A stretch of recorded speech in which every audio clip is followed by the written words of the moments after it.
In 2013, federal agents arrested a young Vietnamese man who had single-handedly compromised the identities of over 200 million Americans. The stolen data fueled a criminal ecosystem that ultimately cost victims billions of dollars. Yet despite the massive scale of his operation, most people have never heard of Hieu Minh Ngo. Today, we're taking you inside the mind and methods of the dark web's most prolific identity thief, revealing how he built his empire, how authorities finally tracked him down, and why countless victims continue to face devastating consequences years after his capture. Their ongoing struggle reveals the true impact of what might be the most consequential data breach you've never even heard about.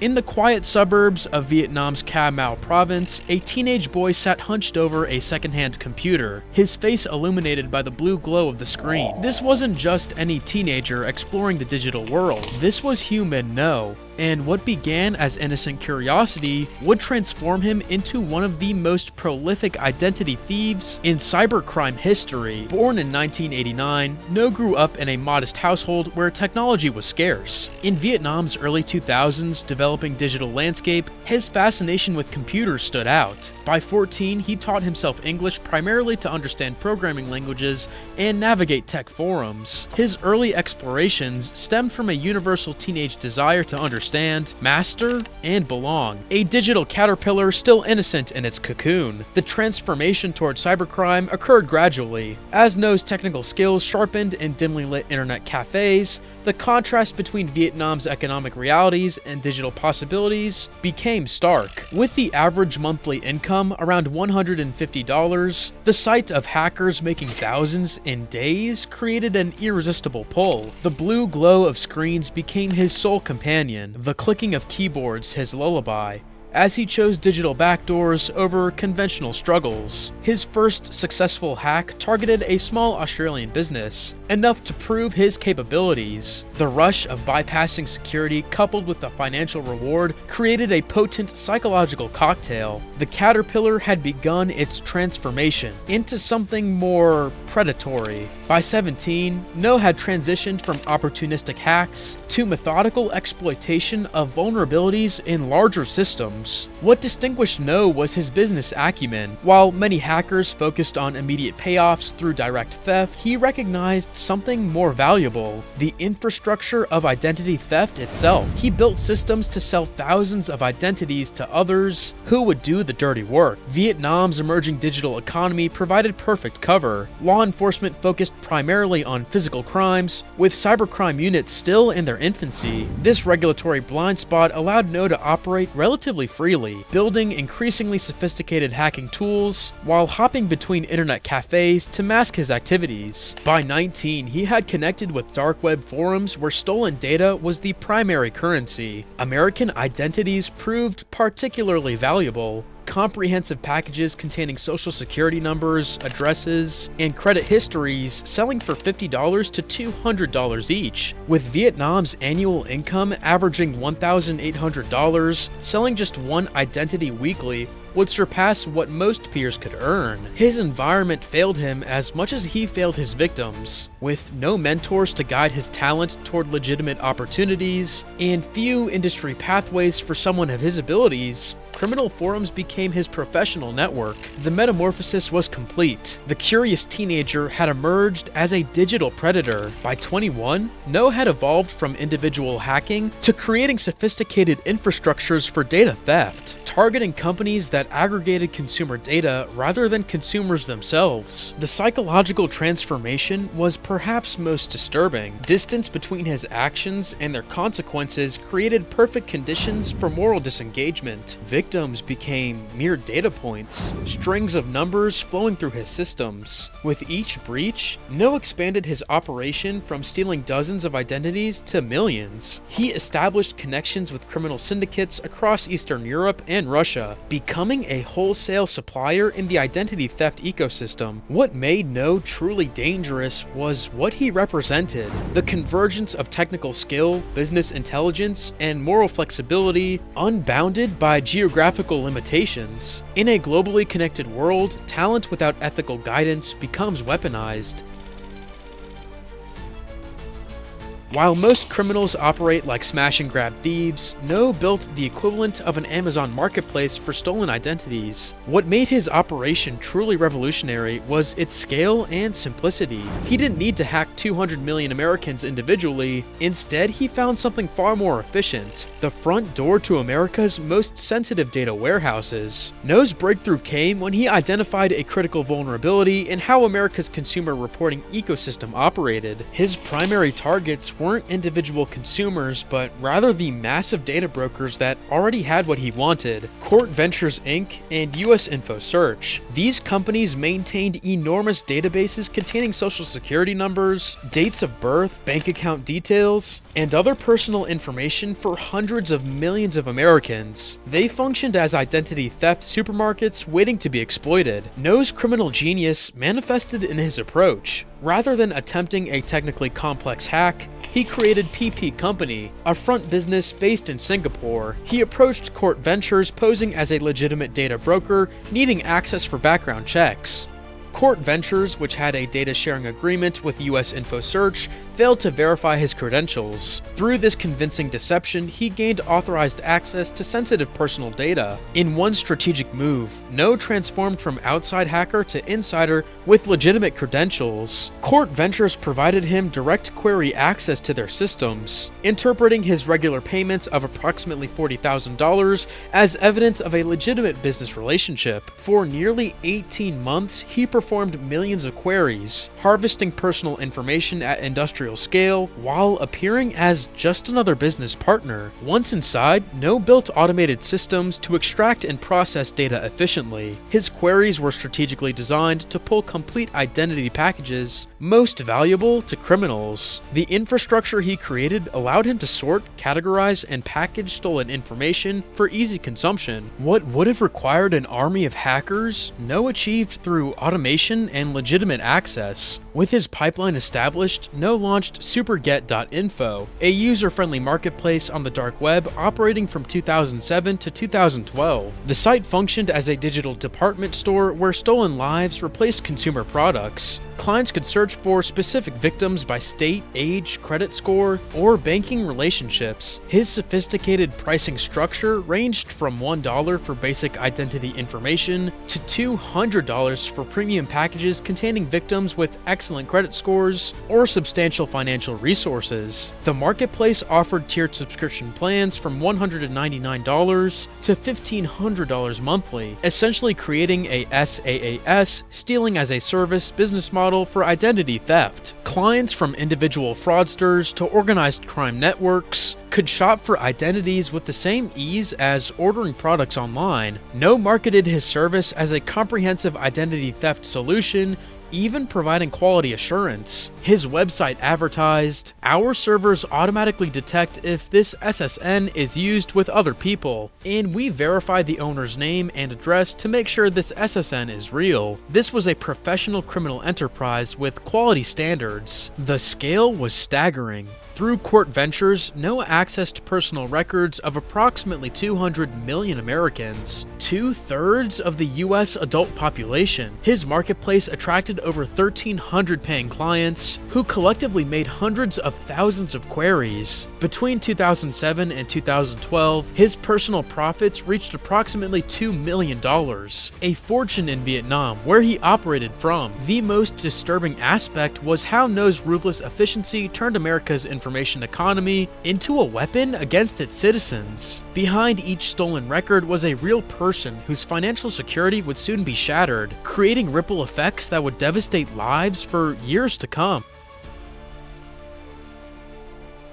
The vast digital marketplace that Ngo created wasn't trafficking in mere strings of code. It was selling real people's lives. For Sarah Johnson, a 38-year-old nurse from Cincinnati, the first sign of trouble came in the form of a routine credit card denial at her local grocery store. Embarrassed but not initially alarmed, she called her bank only to discover 6 new credit accounts had been opened in her name across 3 states she'd never visited. Within weeks, debt collectors were calling about $27,000 in unpaid rate loans she never took out. It felt like someone had moved into my house while I was sleeping and was living as me during the day, Johnson explained. Every time the phone rang, my stomach would drop, wondering what part of my life had been stolen next. This financial devastation marked just the beginning. Victims of Ngo's operations entered what many describe as a second job, the full-time work of reclaiming their own lives. The average victim spent approximately 600 hours contacting creditors, filing police reports, submitting affidavits, and repeatedly proving they weren't responsible for the fraudulent activity, equivalent to 15 full work weeks dedicated solely to undoing someone else's crimes. James Calloway, a 42-year-old construction foreman in Atlanta, faced consequences beyond financial ruin when he was pulled over for a routine traffic stop, only to be handcuffed and detained for hours. Someone using his stolen identity had committed crimes in Tennessee, resulting in an outstanding warrant. I sat in that holding cell thinking I might lose my job, my reputation, everything I'd worked for, because someone I'd never met decided to become me, Calloway recalled. He spent $22,000 in legal fees to clear his name. These identity violations derailed pivotal life moments. When Emma Reyes, 29, lost her dream home because fraudulent accounts tanked her credit score, she and her husband moved in with her parents. This was supposed to be where we started our family, she said. Instead, we are trying to rebuild our financial lives from scratch. The nightmare intensified during tax season. Michael Chen, an accountant from Portland, discovered someone had already filed a tax return in his name when his legitimate submission was rejected. The thief collected a $4,300 refund while Chen spent 9 months in financial limbo, waiting for his rightful money. Medical identity theft created the most dangerous scenarios. Carol Wilson, a 61-year-old with type A positive blood, nearly received a potentially fatal transfusion of B negative blood when she was hospitalized after a car accident. Her medical records had been corrupted with another person's information after someone used her stolen identity to receive $43,000 worth of medical treatments. They nearly cost me my life, Wilson said. The psychological impact matched the financial devastation. A survey of Ngo's victims revealed 67% experienced symptoms of anxiety or depression, 81% reported sleep disturbances, and 73% developed persistent trust issues affecting their personal relationships. There's a feeling of contamination that never fully goes away, explained Dr. Elise Thompson, a psychologist specializing in helping identity theft victims. The basic assumption that you own your name, your history, your financial presence in the world, that's been fundamentally violated. Rebuilding that sense of security is often harder than rebuilding credit scores. Children proved particularly vulnerable targets with their clean credit histories. 8-year-old Jason Parker's identity was used to purchase a $32,000 boat and open multiple credit cards before his parents discovered the theft when applying for a college savings account. Some victims won't discover the damage until they apply for their first apartment or student loan. The economic impact rippled outward, with banks absorbing approximately $42 million in fraudulent charges and credit reporting agencies spending an estimated $28 million implementing emergency security protocols.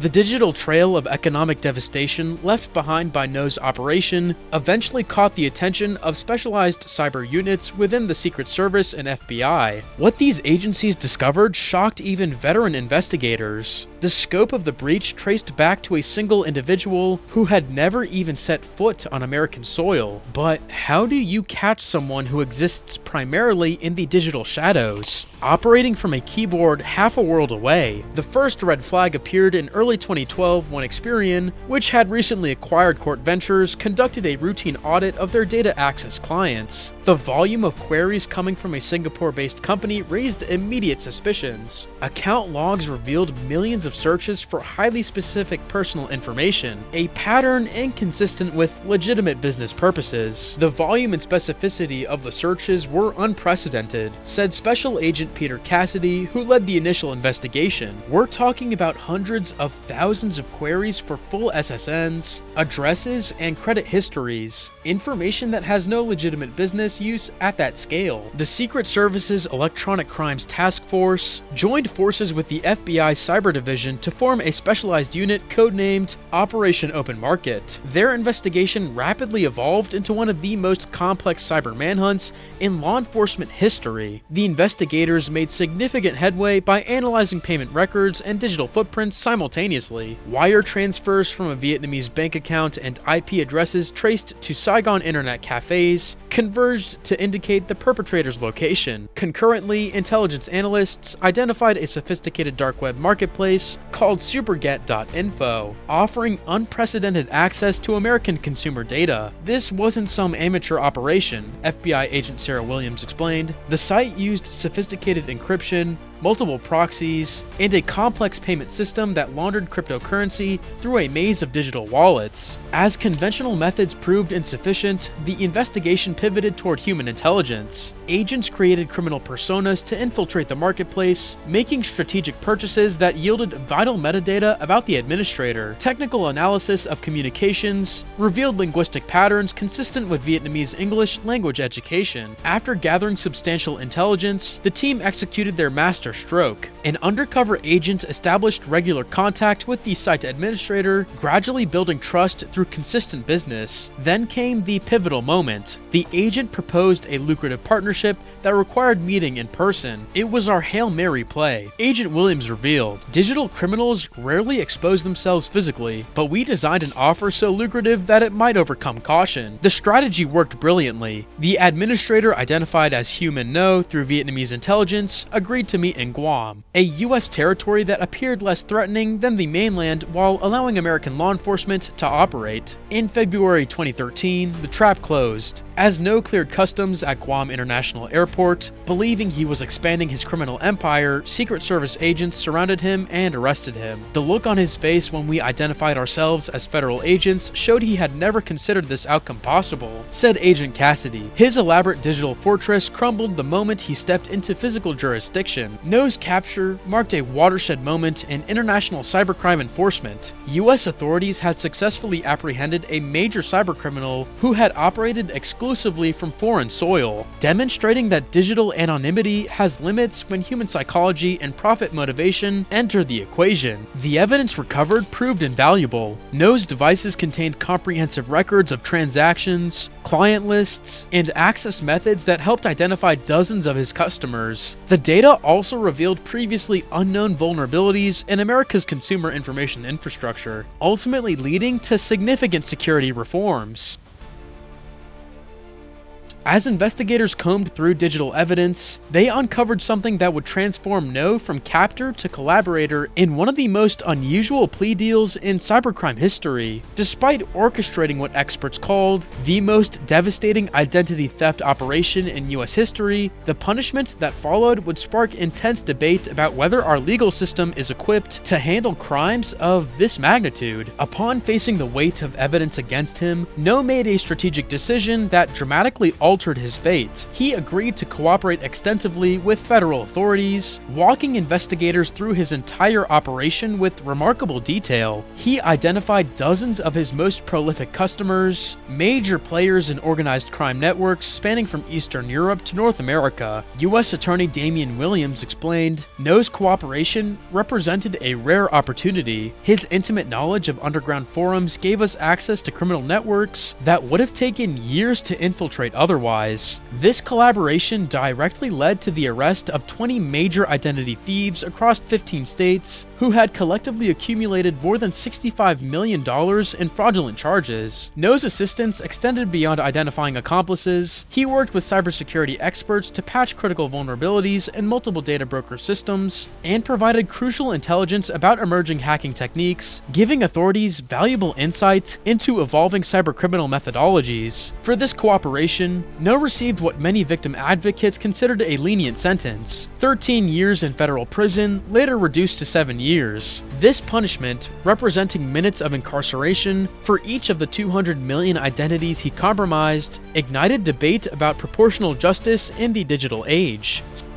Cybercrime researcher Dr. Alexandra Chen noted, when someone steals a physical wallet, they might face years in prison, but when someone steals 200 million digital wallets containing far more valuable information, our justice system struggles to assign appropriate consequences. Like a home security system finally installing alarms after a break-in, the No case catalyzed substantial reforms across the financial security landscape. The Federal Trade Commission implemented stringent regulations requiring data brokers to conduct regular security audits and background checks on all clients requesting bulk data. Simple wire transfers and business letterheads could no longer unlock America's most sensitive information. Credit reporting agencies overhauled their authentication systems, implementing multi-factor verification protocols. Former Experian Security Director Thomas Wright explained, "Before No, you could access someone's complete credit card history by knowing their SSN and mother's maiden name, information compromised in the very same breach." Congress responded with the Identity Protection Act of 2015, which increased criminal penalties for large-scale data theft and imposed mandatory security standards for companies handling sensitive computer information. The legislation created a national framework for breach notification, ending the patchwork of state regulations that previously allowed companies to delay disclosing compromises. The most significant technological response came through dynamic identity verification systems, analyzing behavioral patterns, device characteristics, and contextual information, making it exponentially more difficult for criminals to impersonate consumers, even with complete personal information. Static identifiers like social security numbers were never designed to be authentication factors, noted cybersecurity expert Marcus Jenkins. The No case forced the industry to acknowledge that knowing someone's information doesn't mean you are that person. Despite these advances, identity theft has proven resilient. Criminal networks studied No's mistakes and adapted accordingly, developing more sophisticated methods. Identity theft reports to the FTC have increased by 70% since No's capture, with criminals pivoting towards synthetic identity fraud, combining real and fabricated information to create new identities that evade traditional detection. Financial institutions now find themselves in an arms race against increasingly sophisticated attackers. For every new security measure, criminal networks develop countermeasures within months. Unlike No's centralized marketplace, modern identity theft rings operate through loosely connected cells that continue to function even when individual components are compromised.